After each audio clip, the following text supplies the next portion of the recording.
I'm going to do my quick review on Deadpool 2. I'm going to get my little Deadpool pop here. Since it's a Deadpool movie, might as well use my Deadpool pop to do it too. If you haven't seen the movie, don't watch this because I am going to get into spoilers. Don't want to spoil anything for anybody. So, so go ahead and go see the movie and come back later. I did just get back from seeing it today, opening day, and I must say that this movie was just as good as the first one, but better. The first one was, was out of the world. It's really good, and with this one, they really kept with the same theme and fourth wall breaking of the first one, but just stepped it up a little bit. And with this one, you basically they start off with the movie with Wade Wilson. He's in like this little apartment or something, and he's in there eating some toastal strudels, and he turns on the stove, and he's sitting there with this laying on this big barrels of gas, and he's smoking, and he has this little figurine thing of Wolverine. It's of Logan from the movie Logan, where he actually died, and he's has his claws out, and he's laying up against the piece of tree with the bark sticking out, and he's poking fun at Logan. And even on the little thing he does say to Logan, and he turns in and starts playing music. And I thought that was really funny that as soon as the movie starts, he's already poking fun at Wolverine, and he blows himself up. But kind of find out that that Wade, after Deadpool 2, after the first Deadpool movie, he was going over to like different countries and stuff, killing off like mobsters and bad people like that, and killing them. So he finally comes back home, and he was in the process of trying to get to this guy, going through all his goons, and the guy locked himself up in a safe room. So he finally leaves. Wade does. He goes back home, and he's sitting there with Vanessa. I guess it's their anniversary, and they're talking about starting a family and having a kid. And then all of a sudden, these henchmen from that guy that he's trying to kill come over, and Wade kills them all. And they have this one henchman that comes in at the last second and fires his gun, and he's trying to get to him, and he kills the guy kills off Vanessa. So his girlfriend, Marina Baccarin, so she dies, toward the beginning of the movie. And then, so through the whole movie, he's, mourning her and, getting really broken-hearted about it. So, and then he's in the X-Men mansion. And this was, like, really good parts in there that Colossus and Negasonic Teenage Warhead return. And Negasonic has a girlfriend. She's not really much in the movie. She's here and there. And Colossus is still trying to get Wade to come into the X-Men to join the group. And at one point, he's sitting there with Cerebro on his head. They're in the living room. And talking about it, and he keeps going on that it's like the studio can't afford any more X-Men, that he never sees anybody there. And they pan off to one of the rooms, and then this is like the coolest thing, I think. It's one of the best scenes. They actually have all the X-Men standing there in this room. I guess they're all talking, and eventually they all kind of stop and look. Out the door, you see all the cast from all the. You see Hank, Beast, and it's all the ones from like the First Class, and then you see Quicksilver from Days of Future Past, and X-Men Apocalypse, they're all there, and they just kind of looked and they just kind of shut the door. So, they all kind of made a quick little, quick little appearance in the movie. And then, so it was really funny, he's going around the whole house with, sitting in Patrick Stewart's Professor X's wheelchair, and then they end up going and, going to this, house, because there's this little fat kid, I forgot what his name is now. I just had it, but he goes by the name Fire Fist. And what happens is he's out in front of this house. It's like an orphanage for mutants. It's Essex Research or something. It's not orphanage, which is kind of referring probably has something to do with Dr. Nathaniel Essex, which is Essex Corp, Mr. Sinister. So I'm sure it has something to do with that character. And so Fire Fist, he's sitting there trying to burn the place down because they were apparently doing research and doing experiments on him and all other kids that were mutants. So Wade, Negative Sonic, and Colossus go there to calm him down. So they kind of do. And then they end up, Deadpool and the kid end up getting arrested. And they put these little collars on them. They're taken off by the DMC. And these collars are supposed to limit your abilities, supposed to hinder them. And so they take him off to the ice box. It's this prison. And then while they're there, you basically get the introduction into Cable. You see Josh Brolin, I guess he's in the future, he's in some kind of house or something. And then you see him getting all his guns and stuff ready. And he has this little watch thing. And he turns and he pushes it and he travels back in time. So he comes into the future now.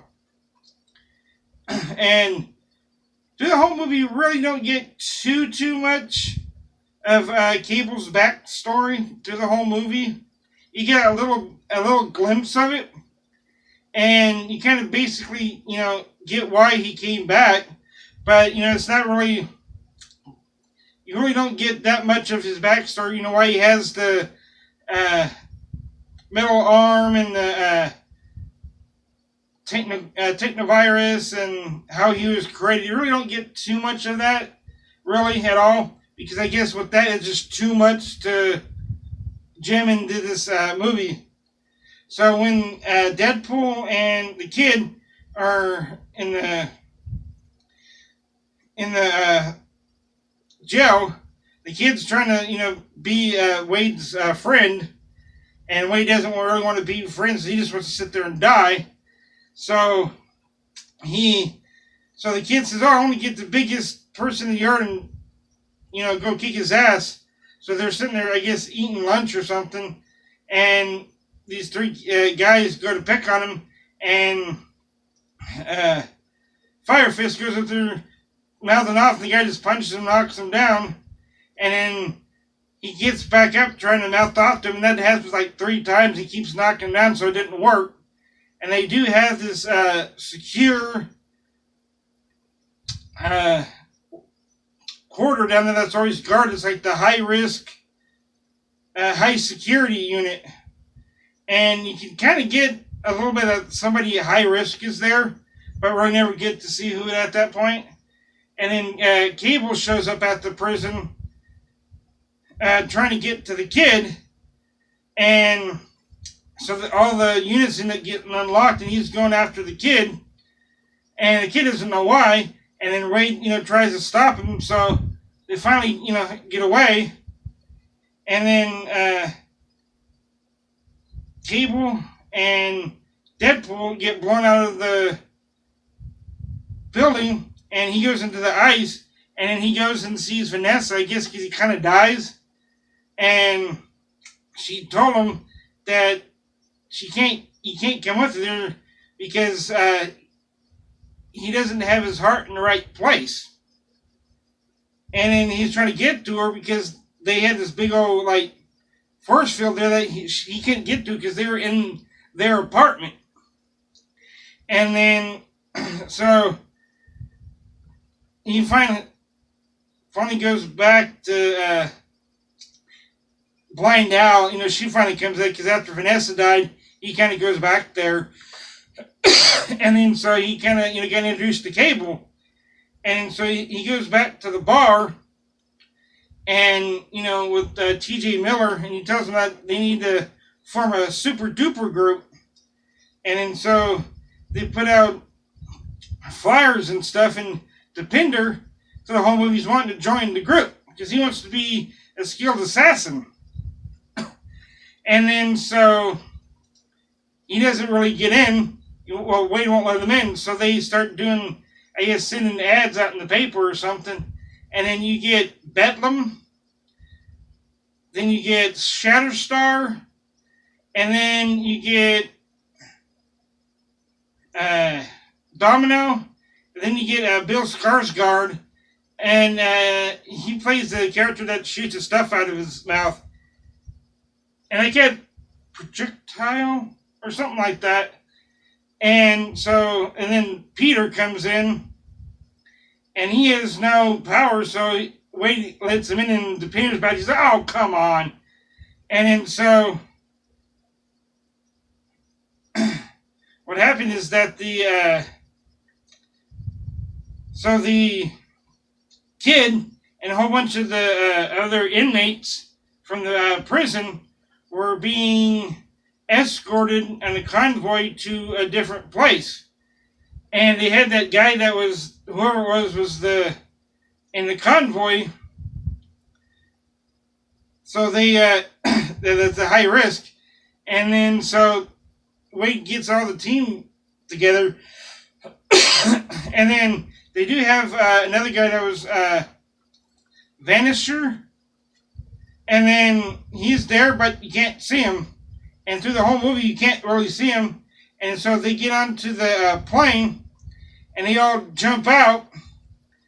And it's really funny when, Wade is always cracking, through the whole movie, cracking jokes. He was talking, the Zazie Beetz saying that, oh, Lucky isn't a superpower. And when he was fighting Cable in the prison, he was, brought up DC Universe, and when he got stabbed by Cable, Cable was like, who are you? He says, I'm Batman. So, he was kind of like talking bad about DC and Batman and, cracking up about it. And so when they jump out of the plane, Shatterstar and Bill Skarsgård character, the disappearing guy, and Peter all get killed coming out of because they didn't land right and they all got killed. And then so they go in, and this big old fight scene ensues on the convoy and stuff. And they're trying to get Cable and the X-Force team trying to save the kid, and Cable's trying to kill him. And then, so they're all having this big old fight and blowing shit up, and so you finally get to see who's in the convoy with them. It gets crashed, and it is the Juggernaut. And the Juggernaut was always kind of rumored to be in it, but nobody really knew for sure. And yeah, he was in it. So him and the kid, his name's Russell. That's what it was. So him and Russell team up and make friends because he didn't want to be friends with Cable anymore because Deadpool, because Deadpool didn't want him around and didn't like him at first, and then so they go off and they want to go back to the Essex house and destroy it. And then so they go back to Wade ends up getting torn in half by Juggernaut. So he has Domino carry him like a backpack back, and he's sitting there in Blind Al's house, which is a really funny scene. And it's big a long scene. He was since he got cut in half, he was sitting there on the couch, and he has a t-shirt like a Hawaiian shirt on, and the bottom half of him, grows when he gets cut off and starts growing back. So he has these little legs that are about maybe like a 3 or 4 year old, like a 3-year-old kid's legs and body, lower body, and Domino and everybody started walking in one by one, and they're like, oh, geez, they can see his junk. He has like little baby junk, and he is top shirting it, free balling, and so Cable finally walks in, and then you get more of the story why he's there to stop Russell, because in Cable's time in the future, they really don't say how far in the future he is, but they basically tell you that in the future, Russell is the one that he's after because Russell ended up killing his wife and kid. Because in our time now, he went and killed the guy that did all the experiments on him, killed him, and then he liked killing people. So in the future, he ends up killing hundreds and hundreds of people. And Cable's wife and daughter were victims. So he had his daughter Hope. He had her teddy bear there with him. Throughout the whole movie, it's all charred. And kind of find out he only had 2 charges for his time traveling. One to get there, and one to get back. And so he makes a deal with them. So they go and try to catch the kid.